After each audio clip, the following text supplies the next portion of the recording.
Ugly and Handsome. Title: Ugly and Handsome. Chapter 1. The Curse of the Mirror.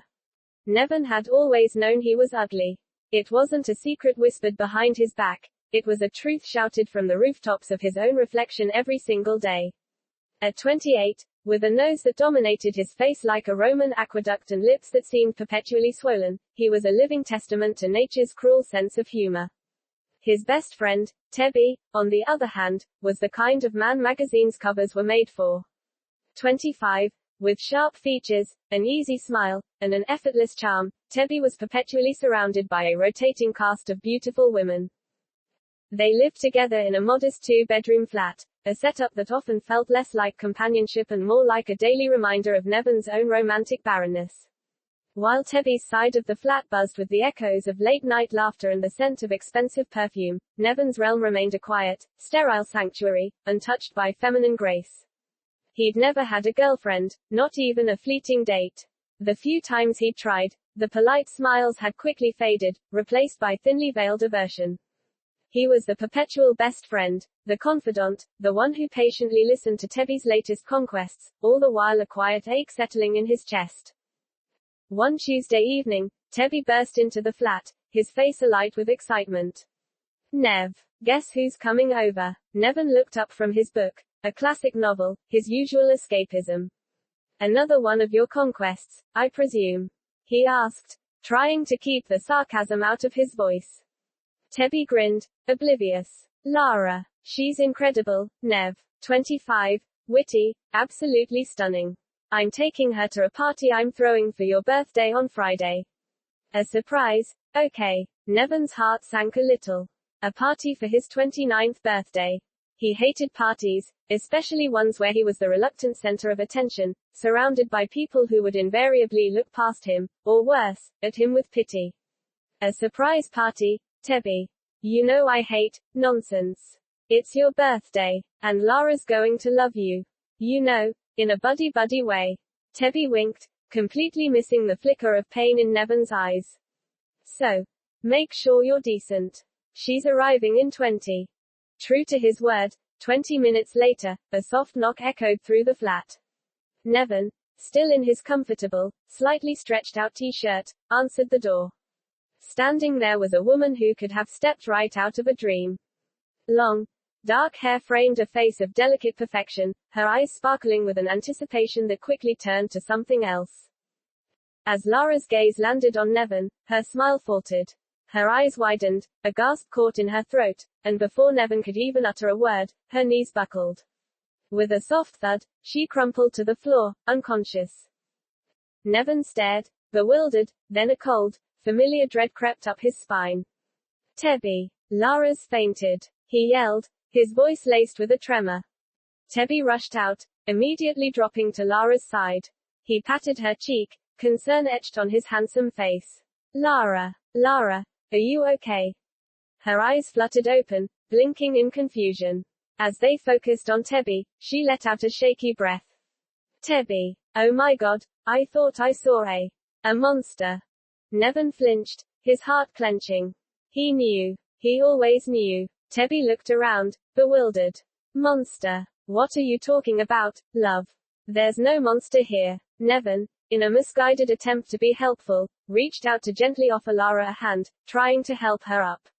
As her gaze registered his face again, a fresh wave of horror washed over her. Her eyes rolled back, and with another pathetic gasp, she fainted once more. Nevin stood frozen, his hands still outstretched in midair. The word, monster, echoed in his ears. The shame, the humiliation, the raw pain was too much. He dropped his hand, turned on his heel, and bolted out of the flat, down the stairs, and onto the street. The cool evening air did little to soothe the burning in his eyes. Tears streamed down his face, blurring the familiar cityscape. He knew. It was his face. It was always his face. Back in the flat, Lara slowly came to, Tebby still hovering anxiously. She keeps fainting, Nev, Tebby muttered, then realized Nevin was gone. What in the world is going on?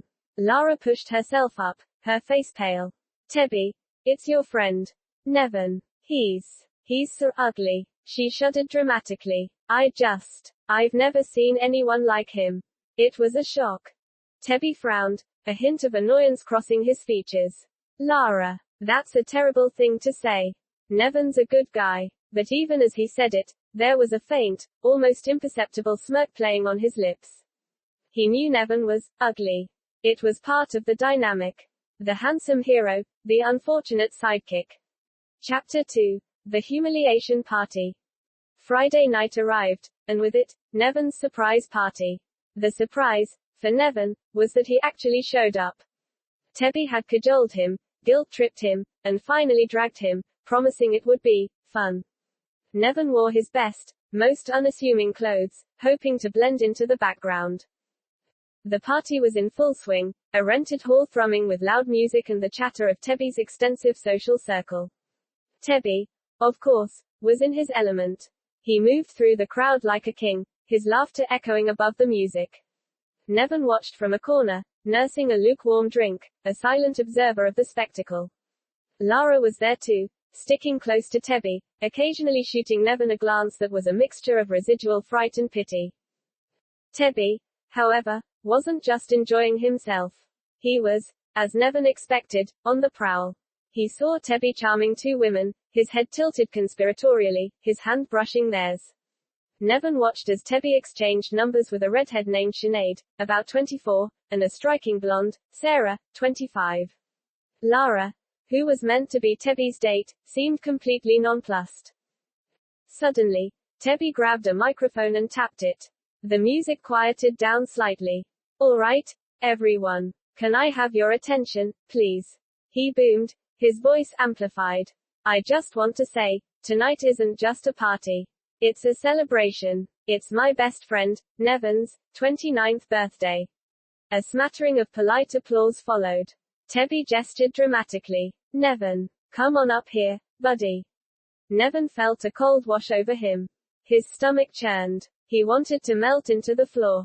But Tebby was waiting, beaming, so Nevin, with leaden feet, shuffled towards the small stage. The spotlight, intended to highlight the birthday boy, instead seemed to magnify every perceived flaw on his face. As Nevin stood next to Tebby, the polite applause died down. A hush fell over some of the crowd, replaced quickly by murmurs, then sniggers. Then, someone from the back shouted, "Get off the stage, you're ugly." The shout was contagious. Others chimed in. Yeah. Get off. Go home, monster. You're scaring the children. Nevin's vision blurred. The cruel words, amplified by the sound system, hit him like physical blows. He felt the familiar prickle behind his eyes, the burning shame that threatened to engulf him.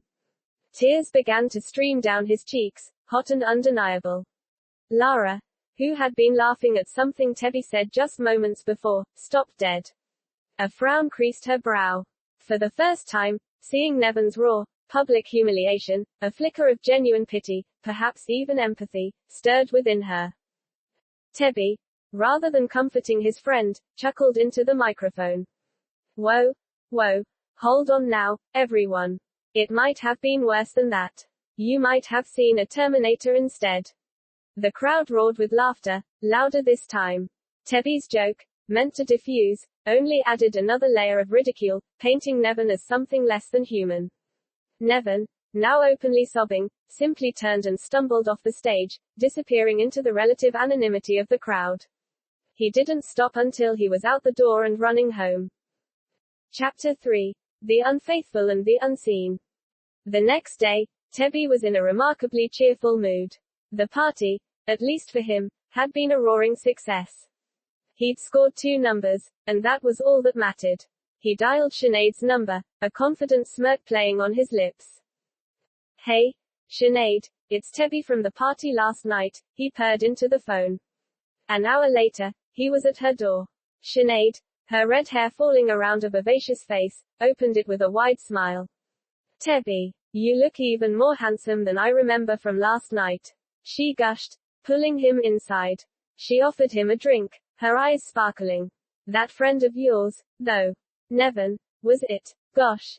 He was really something, wasn't he? Tebby laughed, settling into her sofa. Yeah. Poor Nev. He's always been visually distinctive. Sinead giggled. Distinctive is one word for it. He was so ugly. I felt a bit bad for him, but honestly, what a face. They spent the rest of the evening making jokes about Nevin, their laughter echoing through the apartment. Later, the laughter died down, replaced by the soft sighs of a passionate encounter.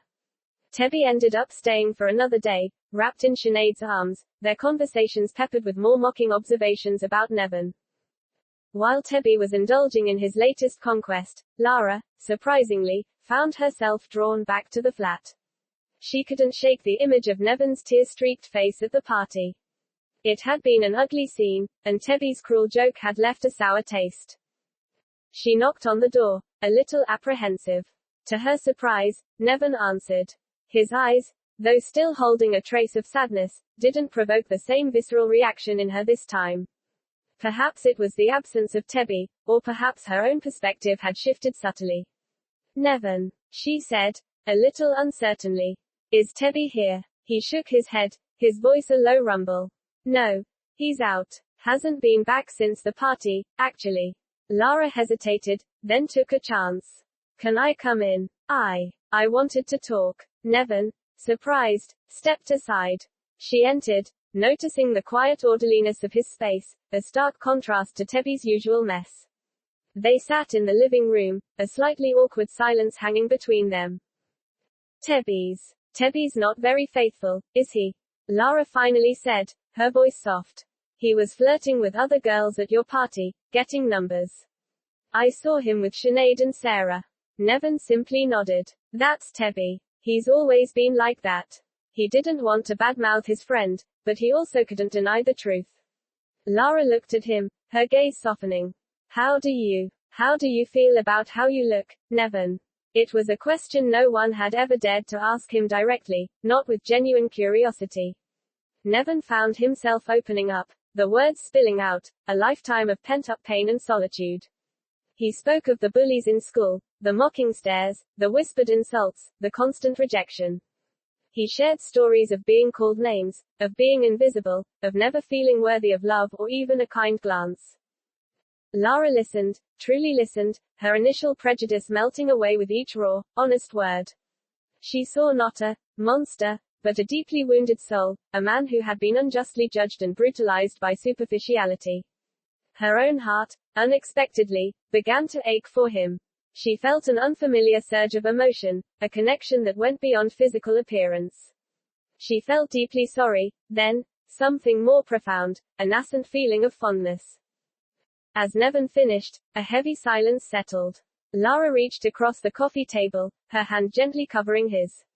Her touch was warm, comforting.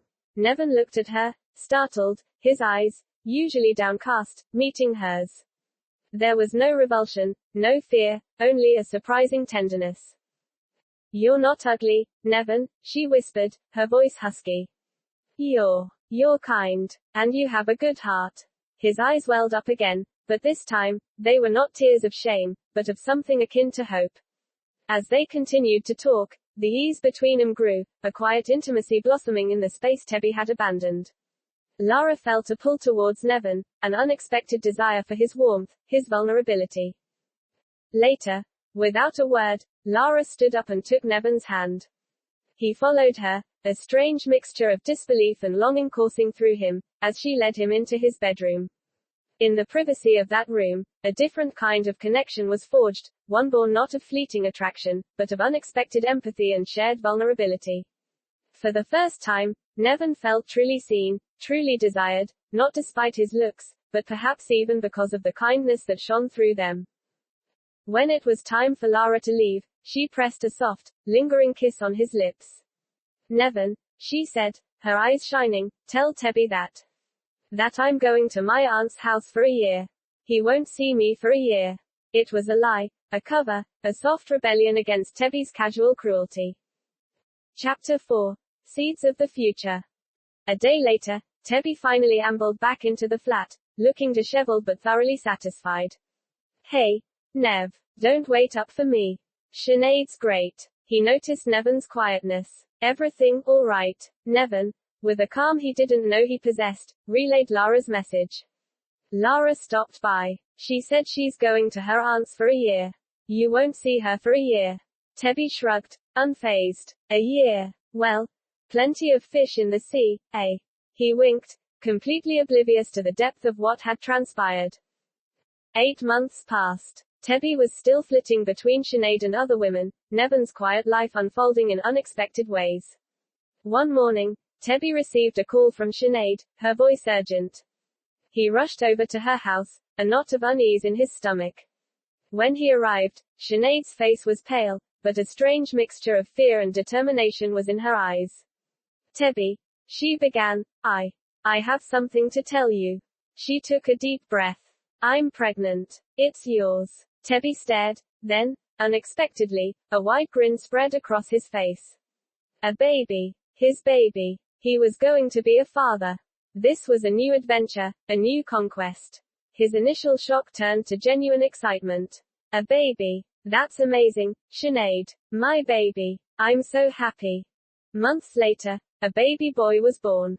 They named him Nathan. Tebby, holding his son for the first time, felt a surge of paternal pride. But as he looked closer, a flicker of something else crossed his face. Nathan, his beautiful son, had big lips and a big nose, the familiar features of Nevin. It was uncanny. Tebby dismissed it. Babies just looked like babies. That very same day, back at Nevin's flat, the doorbell rang. When Nevin opened it, his heart leaped. Lara stood there, a soft blanket swaddled in her arms. Her eyes, filled with a radiant happiness he'd never seen, met his. Nevin, she whispered, her voice thick with emotion, I have someone for you to meet. She gently pulled back the blanket. Nestled within was the most ethereal, perfect baby girl Nevin had ever seen. Tiny, delicate features, wide, innocent eyes, a tiny rosebud mouth. This is Angela. She's ours. Nevin's breath hitched. A baby. His baby. A wave of overwhelming love, pure and untainted, washed over him. He reached out a trembling hand, reverently touching Angela's tiny fingers. She was beautiful. He was a father. Tebby, meanwhile, had decided to go home and share his joyous news with Nevin. His handsome face was beaming as he unlocked the flat door. Nev, you won't believe it. I'm a dad. He found Nevin in the living room, a soft, almost reverent smile on his face, holding a tiny bundle. Lara was beside him, her hand on Nevin's arm. Tebby stopped dead. His eyes narrowed, taking in the scene. Lara. Here. And a baby. He was about to speak when Lara, from the other room where she had been listening, stepped out, her face set in a steely glare. A dad? Tebby. Lara's voice was sharp, cutting through the celebratory air. Well, so is Nevin. Tebby's gaze darted between Nevin, Lara, and the baby in Nevin's arms. He opened his mouth, then closed it. The pieces clicked into place. The year at her aunt's, the disappearance. The baby. He looked at Nevin, then at Lara, a sudden unease churning in his gut. Tebby, ever the pragmatist, swallowed hard. His life was moving on. He had a baby with Sinead now, a new chapter. He didn't need Nevin's ugly shadow, nor Lara's unexpected presence, complicating things. Well, he said, forcing a cheerful tone, that's great for you, Nev. He went to his room, gathered his belongings, his clothes, his toiletries, his guitar. He packed quickly, his handsome face a mask of casual indifference. Look, Nev, he said, emerging with his bags. I'm moving in with Sinead. We have a baby. It's time for me to move on, you know. I don't think we'll be seeing each other much anymore. He avoided Nevin's gaze. Good luck. All right. With that, Tebby walked out, not looking back, carrying his belongings and his self-centered ambition to Sinead's house, leaving Nevin and Lara standing in the quiet flat. Lara watched the door close, then turned to Nevin, a fierce protectiveness in her eyes. That bastard Tebby. Look what he's done, she exclaimed, her voice thick with conviction. I knew he wasn't faithful to me. He was never right for me. She took Nevin's hand, her gaze soft and direct. Nevin, I really, truly like you. And no matter how you look, you deserve to find your partner. You are a good man. Nevin looked at her, at Angela, at the life that had sprung from the most unexpected of places. He saw not pity, but genuine affection, not judgment, but acceptance. After a few more dates, filled with honest conversations and shared laughter, Nevin and Lara became partners. They raised the beautiful daughter, Angela, together, their home filled with a quiet, enduring love. Nevin, once the lonely, ugly man, had found his beauty in the most unexpected of places, in the heart of a woman who saw beyond the surface, and in the love of a child who saw only a kind, devoted father. They lived happily, proving that true beauty, and lasting happiness, were far more than skin deep. The story by Kayode Ike.